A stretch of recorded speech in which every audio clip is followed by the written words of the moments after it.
மயிலாடுதுறையில் நடைபெற்ற பரதநாட்டிய சலங்கை பூஜை கலை நிகழ்ச்சியில் மாணவிகள் பரதநாட்டிய நிகழ்ச்சி காண்போரை வெகுவாக கவர்ந்தது.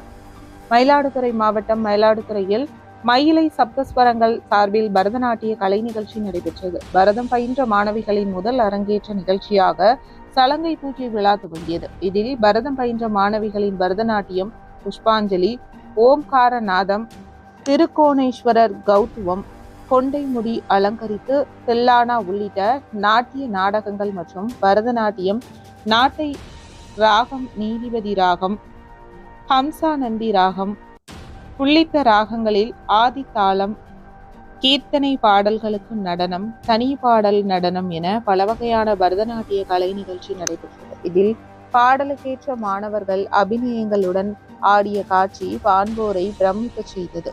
மாணவிகளுக்கு சான்றிதழ்களும் பதக்கங்களும் வழங்கப்பட்டது.